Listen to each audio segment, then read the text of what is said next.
You can have the best idea in the world. And in our case, I don't know if it's the best idea in the world, but it certainly proved out to be one of the most potentially lucrative from a business point of view. And it was also one that we were personally excited to be working on. Every product we've built as a team has been about empowering artists to monetize their work, empowering creators to monetize their work.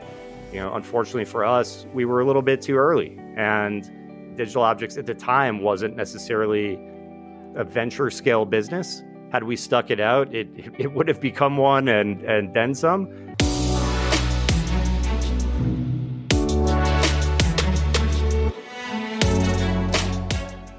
Welcome to Entrepreneur's Handbook podcast, where we share inspiring startup stories with practical takeaways for you, the listener.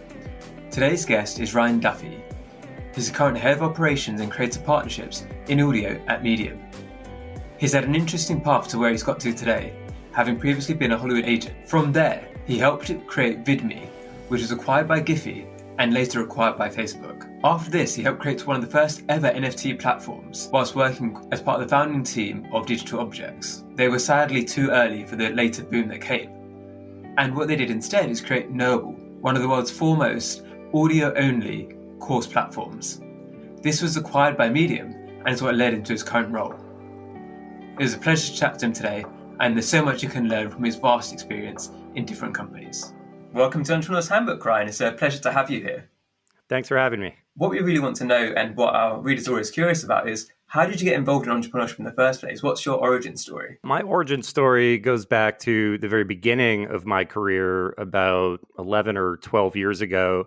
I graduated from university, started in corporate position, working at talent agency, WME, one of Hollywood's biggest talent agencies. And that was a fortunate position to be in. I was lucky to work with some of the biggest movie stars and directors in the world as a lowly assistant for a very important agent at the time. And spent several years in that business, working first at WME, a management production company where we produced the first series of Fargo on FX, which won the Emmy that year for Best Limited Series, and then back into the talent agency world again after that run at the management company. Over the course of the 6 or 7 years that I was working in that space, the business started to contract. So if you think back to 2011, 2012, Netflix was really starting to assert its power in Hollywood and has yet to relinquish that power. Over the years, other streaming platforms like Hulu, Amazon, etc., have come into the fold and really changed the entire complexion of the industry, and in many ways consolidated power and contracted the opportunities for people in the representation business. So I kind of the writing on the wall that working in representation was not what it used to be. I think the upside was relatively limited.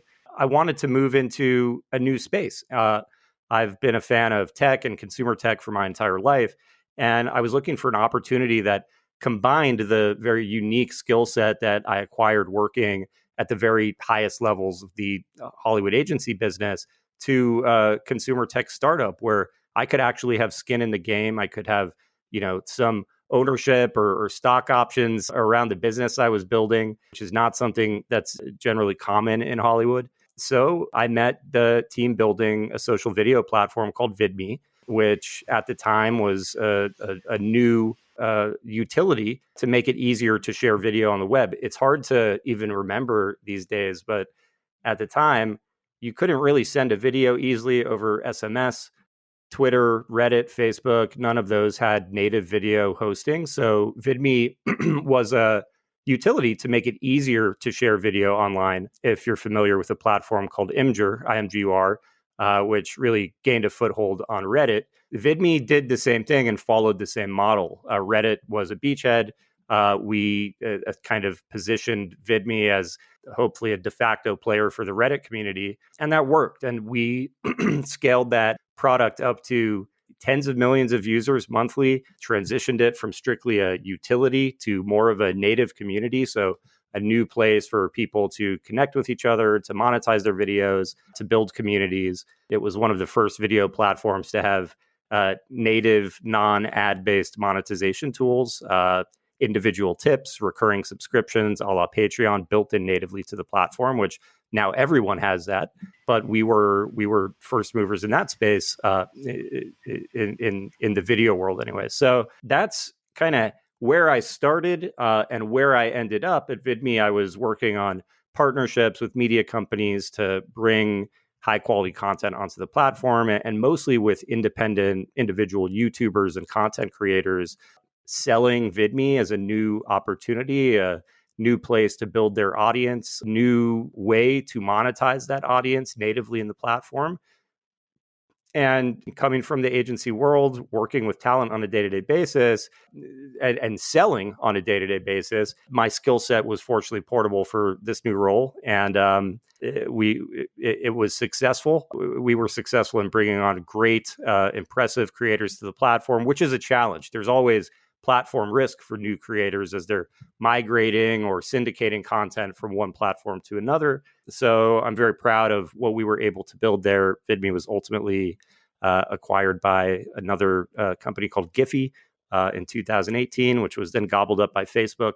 So yeah, that's where I started, and that's how I made the move from Hollywood agency world to consumer tech, where I'm still working today. When you made that switch, how easy was it for you? So you said that you knew that representation probably wasn't where you wanted to be long term. But was it an easy thing for you? Did you always kind of have an urge to go into that industry and to create your own thing and to work in the startup sphere? Or was it something that stressed you out and it was very difficult for you to make that move? It was difficult because there was a sunk cost element of, switching careers after 6 or 7 years. But the reality is I wasn't very happy in that world of Hollywood representation. I knew in my heart it's not what I wanted to do long term. And if I did stick it out, I probably would not be the happiest person in the world. I've always had an entrepreneurial impulse. I've always been the person kind of thinking or dreaming about big ideas, but had never taken the step. And sure, it was scary to essentially switch careers. It wasn't a complete 180, but it was certainly a lateral move. What comes with that is all of the normal stresses, misgivings, insecurities. I think what had kept me in my previous role for so long was me thinking about that sunk cost. But there's a sunk cost fallacy for a reason. You don't want to put good money after bad, or in this case, put good time after time not necessarily spent in the best way.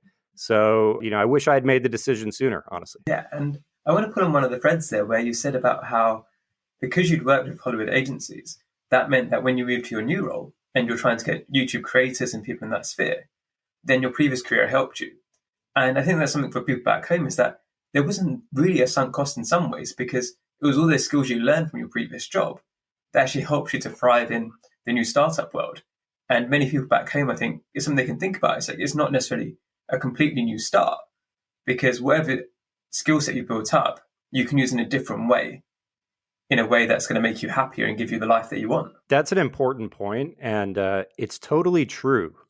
Some people might hear that and roll their eyes and say, oh, sure, that's easy for you to say, but it actually is true. And it doesn't matter what domain you're coming from. If you were a police officer before and you're making a move to tech, you're going to take lessons learned and skills acquired from your job as a police officer, and they're going to help you. And you don't know how they're going to help you, but they will. Everything you learn along the way is part of the journey. And those skills that you acquire, even if they don't seem necessarily portable directly or obviously, you'd be surprised how they can serve you down the line. In my case, working in Hollywood in essentially a sales capacity, that's what agents do. They're selling their clients, right? It taught me, it didn't just teach me, it ingrained deeply in me during these formative years of my career, what it takes to sell at a very high level, where, stakes are incredibly high, where the money that's moving around is, sometimes, crazy, honestly. And, in those cases, you're selling something intangible, a little bit abstract. You're selling a person and, their talent. that process, learning from some of the greatest agents ever, really, who I was, blessed to work with, really instilled in me some essential skills that I use every day. Because when you're working in startups, and whether it's a SaaS startup or in consumer tech, what are you doing? If you're not building the product, chances are you're selling the product, especially at the very beginning. It's there's a lot of pavement pounding you have to do to get people to care about you, to get people to try the product, to get people to keep using the product, to get people to advocate for the product. Although I never would have thought it at the time, so much of what I learned in that first job or those first few jobs informs what I do every single day. So my background is in tech consulting, and what I'm doing now, it doesn't seem like a natural fit in some ways. But I credit tech consulting with teaching me how to explain complex different concepts in a way that people can understand. And what is podcasting, what is writing, what's any form of content creation, is trying to explain those ideas in a way that people can understand and get on board. So the years of tech consulting helped me to hone that skill, which I'm now using in a completely different scenario, but it's massively helping me. And you mentioned there about how GIPHY bought Vidme. How was that processed? Was it something which, going through your first acquisition, because now you've had more than one, how was that journey? Well, in our case, that acquisition was a little bit unique for a couple of reasons.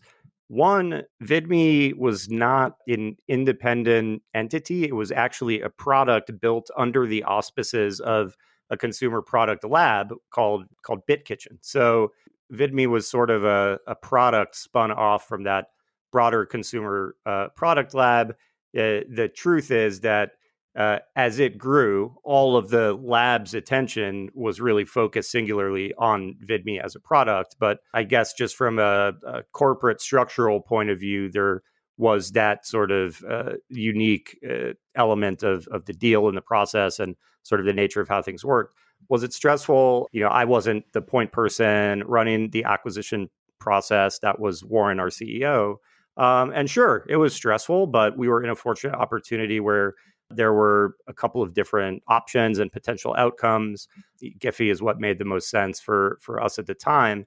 And what was, I would say, most unique about that process and acquisition is the fact that our team was able to stay together and work on something new. So the Vidme assets went over to GIPHY. Our team did not.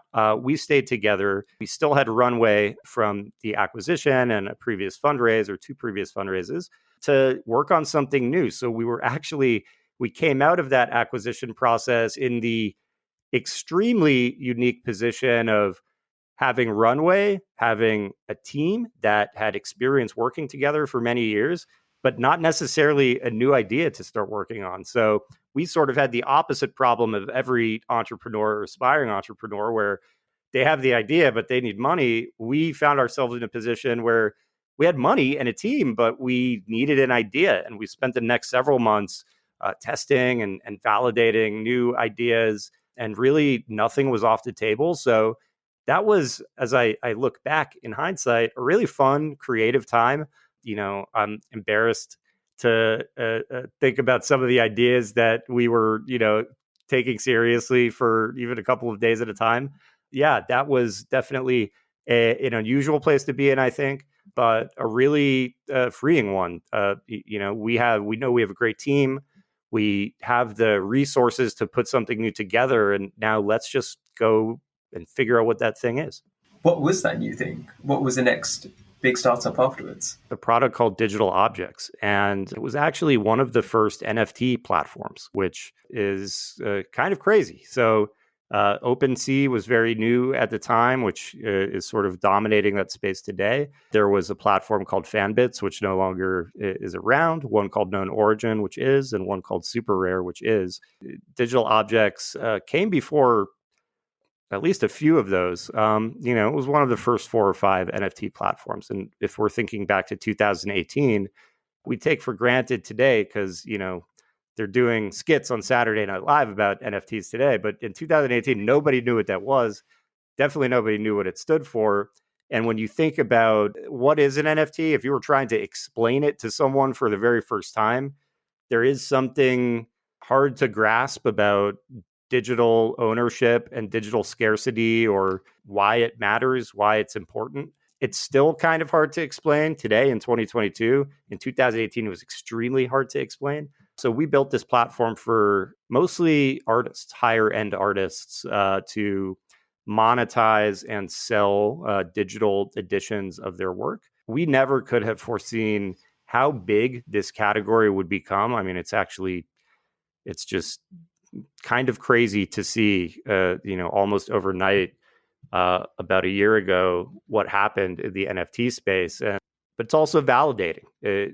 We were ahead of an idea that became very big and, culture moving, in fact. So having early experience in the NFT space by virtue of digital objects is something that I was lucky to have. Unfortunately for us, we were a little bit too early, and digital objects at the time wasn't necessarily a venture scale business. Had we stuck it out, it would have become one and then some. But that's okay, and I think it speaks to the importance of timing. That's one of the biggest adversaries for any startup founder. You can have the best idea in the world, and in our case, I don't know if it's the best idea in the world, but it certainly proved out to be one of the most potentially lucrative from a business point of view. And it was also one that we were personally excited to be working on. Every product we've built as a team has been about empowering artists to monetize their work, empowering creators to monetize their work. Yeah, it's really interesting what you said there about the timing, because obviously right now there are millions of people trying to make startups, and some of them, like you said, will be just that bit too early. And from those lessons that you've had in the past, is there anything you do differently in the future if you were starting another startup to try and make sure that you weren't too early, or how to protect yourself against that? It's one of those questions, I've certainly asked myself. I don't know if there's an answer. Hindsight only comes with the benefit of time. There's really no way to know in the moment.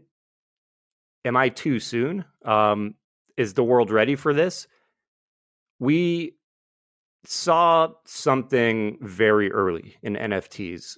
We had a hunch that it was going to be important, that this new technology would be important, that there was something potentially transformational about it. And, credit for that goes to my colleague, Alex. I'll be honest, at the time, I wasn't entirely sure about it. I was like, well, this is a little, even for me, the person who majored in art history in college, and who works in consumer tech, I was probably more primed to be on board than anyone for it. I still had my doubts. Those doubts proved to be wrong. But there was no way to know at the time what the NFT space would develop into, whether we were too early, whether it was even justifiable as a venture scale business. You just can't know, almost definitionally. What you do have to do is believe in the power of the idea and do your absolute best to bring it to fruition. Even though I had my own, personal questions about it at the very beginning, I was all in very quickly and became a true believer relatively fast. You can't know when you're too early. You can probably know when you're too late. I don't know if there is such a thing as too late in every business. If you want to start an e-commerce business, you're not too late because Amazon exists, right? Or Shopify exists. You can start one. There are some domains where maybe it is a little bit too late, but that's probably easier to get a signal on than compared to whether or not you're too early. How was the decision to wind up digital objects? Was it a stress-free decision, or was it something you deliberated over for a long time? I'm trying to remember exactly. It's a few years ago now. I think it was one of those decisions that happened gradually and then all at once. That market we were working in was incredibly small at the time. There were probably, maybe dozens of NFT collectors in the world, maybe 100 if I'm being generous, in the world. So our addressable market was, at least at the time, incredibly small. So I think we learned, within a few months that at least in the time frame that we needed to sort of prove out the business, the market just wasn't there yet. We wound down the product or gradually wound it down as we started to develop what we were going to do next. So here we are for the second time in a position where we're well resourced, we have an amazing team, and again, we're looking for a new idea. So during that sort of concept and ideation and validation phase for what would become Knowable, we continued to run digital objects. And then as things started to move more quickly on Knowable, and those things happened very fast, actually, we decided to deprecate digital objects once and for all. For the people unfamiliar with what Knowable is, could you describe the product and why you think it's such a great idea?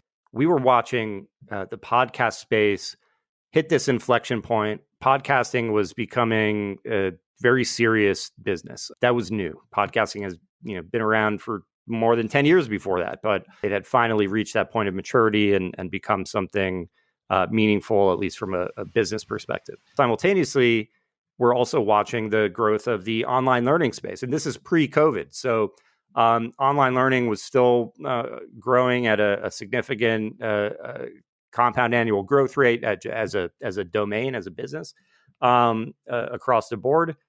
Then COVID happens a year later and it explodes. But that was sort of I'm hesitant to use the word good timing because there's nothing good about COVID really. But through that narrow lens, it was well timed. So we were surprised to learn as we were kind of evaluating the audio space, the online learning space, wasn't really a great option out there for folks who wanted to learn and invest in themselves in a sort of discrete, intentional way through audio. There just was not many good options in the marketplace. Really, there was one called The Great Courses, which they started out selling audio cassettes and CDs through the mail of college lectures and had managed to grow a really meaningful business on top of that.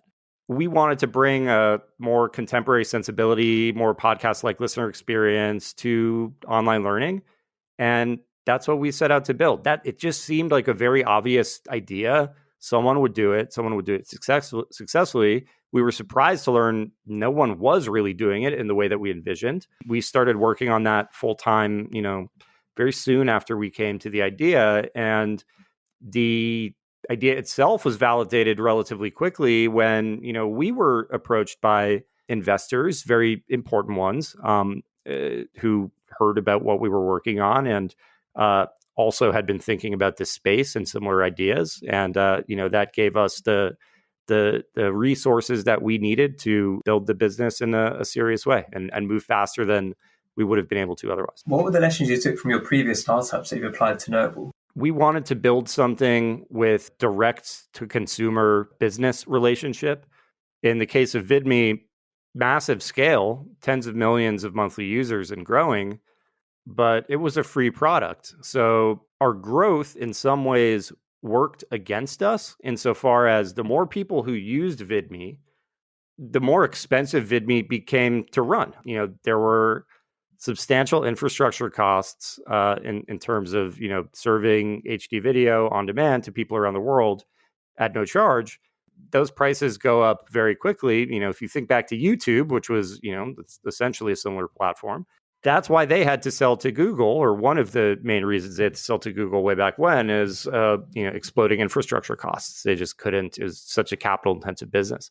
Vidme was predicated on the idea that eventually we'd be able to monetize those eyeballs using the platform with ads, right? So not a crazy thought to think that would be possible. Lots of other platforms have done so successfully. Unfortunately, we became a victim of timing again, and to sort of touch on the timing thing, and if not timing, just forces outside of our own control. Right as we were about to flip on the revenue switch and start bringing ads onto the platform in a serious way, there started a big conversation about brand safety on YouTube, which was our closest comp in the marketplace, about what ads are running against what videos. And there was sort of an expose in the Wall Street Journal at the time, which put a spotlight on this subject. And, this reporter had found ads for Coca-Cola or Ford or Apple, whatever, in front of some really gross videos. And, I don't have to go into exactly what kind, but, you can use your imagination, just really bad stuff. Stuff Coke and Ford don't want to be associated with, certainly.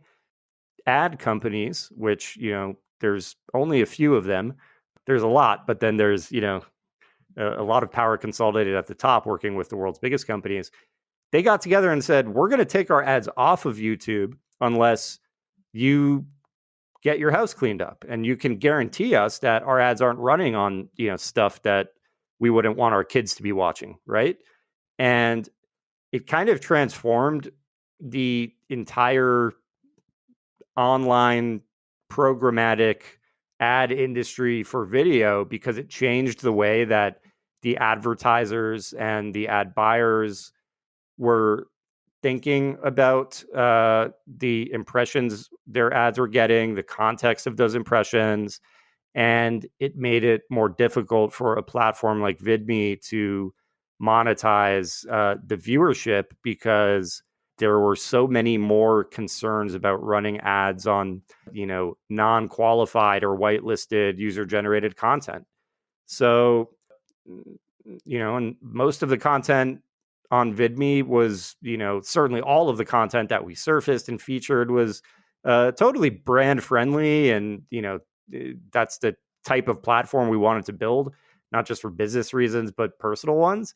But even still, huge software infrastructure to kind of programmatically moderate videos in the way that, only the biggest companies in the world are able to do, to really guarantee the brand safety of those videos. They became hard to monetize. That's a long way of saying it helped us really get clear on whatever we did next. We wanted to have a direct-to-consumer relationship. We did not want our business to be predicated on some model where there was an intermediary, in this case, advertisers or an ad exchange. Yeah. So the model for Knowable itself is a subscription-based model, right?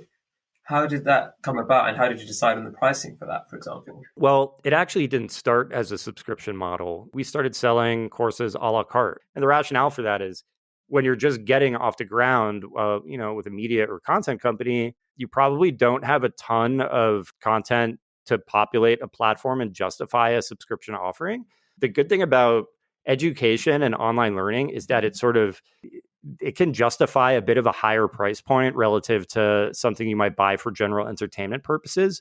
There's kind of that gym membership psychology that goes into buying an online course, whether it's on Knowable, Masterclass, Udemy, a live cohort-based course, etc. You're investing in yourself. There's a perceived return on investment for that money, because, okay, I'm going to learn how to do this new thing, and that new thing is maybe going to help me be more successful at work, or it's going to help me start my business or whatever. So yeah, you can justifiably charge more than than you'd be able to for something that was a little bit more kind of entertainment oriented.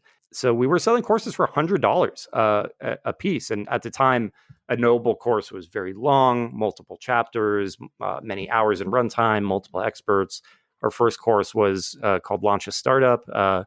It was from Alexis Ohanian, who's a former investor of BitKitchen and Vidme and Knowable, and the founder of Reddit, most famously, or maybe, or as famously, husband to the GOAT, Serena Williams. Almost no one better to learn startups from than Alexis, and there's many other awesome experts and guests in that course. $100 price point, that's high. At the time, audio across the board was free. Podcasts were free. The consumer expectation was audio is free. People who worked in, the legacy podcasting industry kind of warned us, hey, people don't want to pay for audio. Some other folks have tried in different ways and it hasn't worked. So be careful. We knew that was just not going to be true forever. I think every ad-supported business has kind of gone through that transition of moving away from ads toward a direct-to-consumer model. And I think it was very clear to me anyway that, the same would be true for podcasting inevitably. And that's proven out to be true in many cases. So we wanted to get to subscription as fast as possible. It's a more attractive and predictable business model, less hit driven. If we're selling everything a la carte for $100 or even $50, you kind of have to sell every new course from scratch. So if we're doing the course on startups today, and then the next course is on, communicating more confidently, you're speaking to potentially a different audience who has a different psychology, different use case for the product. They may be interested in startups, but already be confident communicators. So it might not be for them. And that just makes marketing and selling the product more difficult versus you're going to pay for this one recurring subscription product that's concentrated around a basket of topics, which, we believe to be generally of interest to a certain user profile, certain type of person who is someone who wants to get ahead in life, who's entrepreneurial, who's looking for tips on advancement at work or to thrive in the creator economy, kind of talking about the sort of most contemporary and emerging topics and skills for people who are in business. Then all of a sudden that becomes a clearer proposition and something you can justify in the context of a subscription model. So it took us about a year to get to that. And here we are today. And we offer Knowable for $50 annually. So no monthly subscription, 1 year, $50. And obviously, I think I can say the Entrepreneur's Handbook is going to be launching a course on Knowable pretty soon as well. So we believe in the project and amazing work you've done there. Where do you see the future for Knowable? What's the kind of dream that you're trying to build? I want to make Knowable a one-stop shop for anybody who's looking to succeed in business. I want it to be a bit different than most of the other online learning offerings that are out there in the world, which, to me are mostly a little bit dry, don't have much personality. I think there's a version where learning, self-improvement, self-investment can be fun. It doesn't have to feel like you're eating broccoli. Knowable lessons by design are quite podcast-like in the listener experience.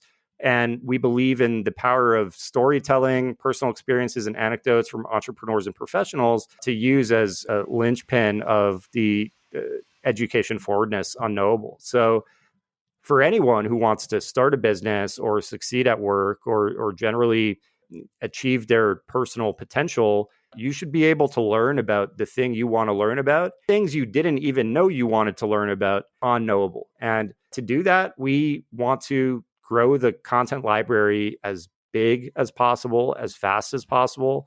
We have more than 1,000 lessons on the platform today. I want to 4x that in, the next year and continue to grow from there. I want to work with the best teachers, experts, creators, people who are actually doing the thing to come on to Knowable, to share their stories, to teach lessons to our users, and to, share their wisdom with the world and unlock that wisdom for a whole new set of people who might not be able to find it otherwise. There's so much just content in the world today. It's very hard to break through, as a business, honestly. But, putting the user hat or customer hat on, it's hard to know who to trust, what's worth my time to read, to watch, to listen to. We want Knowable as a brand to sort of help solve that problem for people by curating trustworthy, authoritative people, who are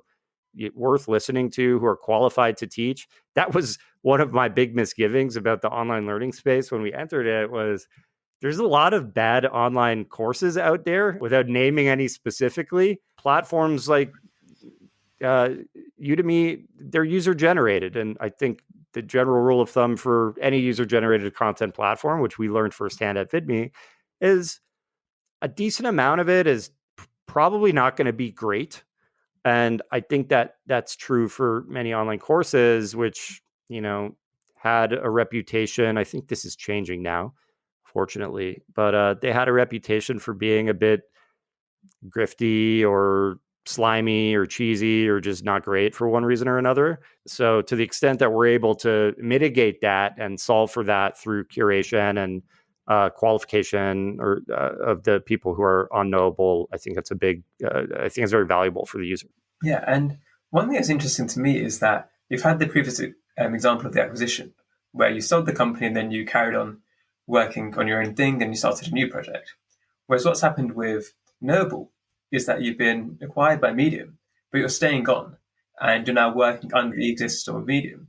What's behind that decision to not only just sell, but then also to stay on and keep working on Knowable? Knowable was the corporation when we raised our seed round for Knowable from Andreessen Horowitz, first round, and many of our previous investors for Vidme. We were deliberate about making Knowable the company to avoid sort of any of the complexity that came with the sort of product version of Vidme under a product lab. So why did we stay on? We want to keep building Knowable. We really believe in the idea. We wanted to partner with a company that we believed in very strongly. And in terms of mission alignment, there's almost no better company than Medium, which exists to help people share and discover big ideas. And really, that's what Knowable is about. It's about helping people invest in themselves by getting access to new, great ideas from experts and people who they can trust. And increasingly, as we move forward, it's to help those very same experts and creators create and publish lessons on Knowable to share their wisdom, to earn money from their expertise by sharing their knowledge with the world in a way that's not dissimilar from Medium. So there are so many common threads between the two companies that it just made a lot of sense, and really couldn't be more excited, not just to work on Knowable as a standalone entity under the auspices of Medium, but to also help bring new audio tools and experiences to the core Medium platform too.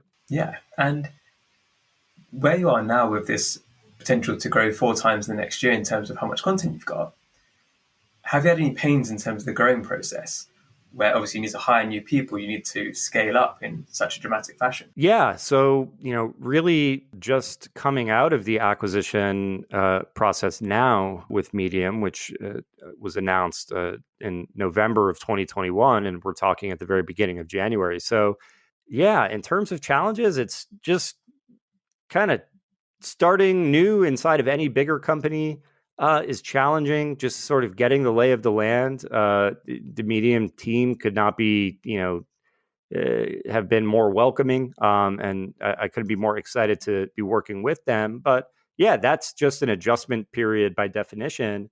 Starting to come out of that now, and yes, we want to grow our team, both on the product side and for me, on the content side, which is what I think about most. And it's hard.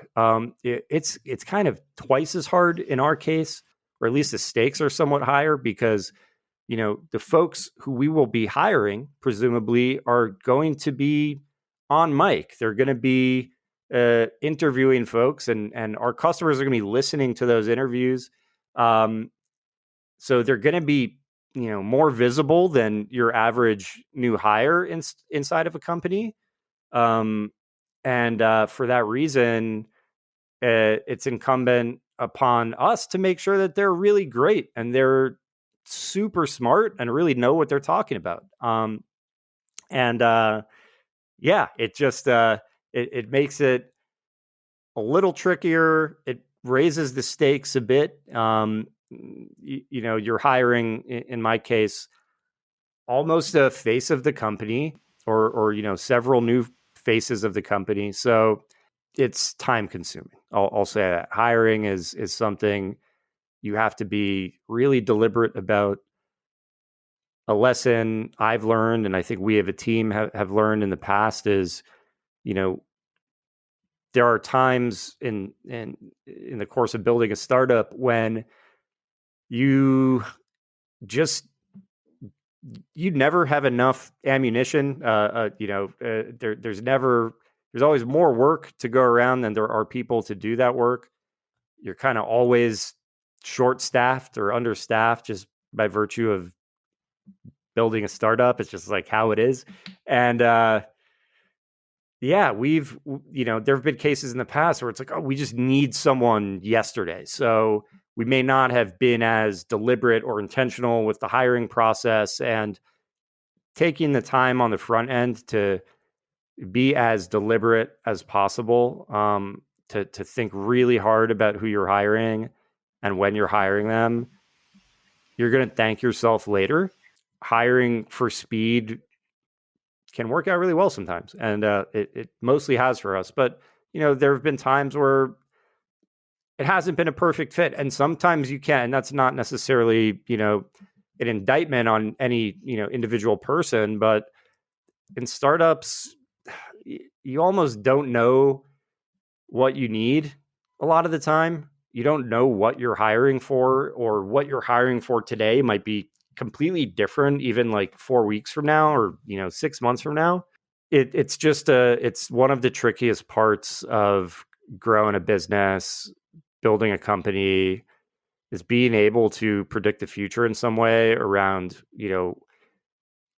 it's not just important that we get done what we need to get done today, but will this person or this team be able to do what we need to be able to get done a year from now? And sometimes those are two different answers. You can't under-index on thoughtfulness around hiring. My advice is take longer, even if you're, chasing your own tail or trying to catch up with yourself every single day, which I think is true for me right now. You are going to thank yourself by being extremely thoughtful about who you bring on, when you bring them on, how you bring them on. That will pay dividends downstream. Is there anything else you'd tell yourself, or you'd tell Ryan from 5 years ago, in terms of lessons you've learned today that you wish you would have known back then? Trust your instinct, but validate it. We've had a lot of ideas over the years. We've been fortunate as a team to work on different projects. Each of those, there's been a ton of work that's gone into the front end of the process, not unlike what I was just saying about hiring. Really doing the work at the front can save you so much headache down the line. When you're building a business, when you're investing, in some cases, millions of dollars, like we raised for Knowable in our seed round, you want to be as organized as possible. You want to be as thoughtful about the validation and market research process as possible. You really have to know that you're building something that's justifiable as a scalable business, that people want, that's solving a real problem. Those early days at a startup are so crucial. You want to ship as fast as possible to start testing your idea, because the research and the sort of guesswork that goes into validation only gets you so far. Now, I pride myself on being a really good, thorough researcher. And I kind of love doing that and just nerding out on, some, business area business or different vertical or whatever. But, the insights that you take away from that process only get you so far. You're not going to understand what actually works and what people want until it's out in the world and you're talking with customers. So, that's a bit of startup 101 advice, but it actually is true. You can't do too much in that first kind of cycle of researching and validating the idea and going through that customer development cycle. It's extremely important. So follow your instinct, stay adaptable. I'm naturally someone who's adaptable, and that served me really well in my startup career because, our team, we've been together for many years, lots of ups and downs, exciting times, very low times, very challenging times, 2 different versions of acquisitions, multiple pivots. The definition of my job tends to kind of change every 3 or 4 months, like clockwork.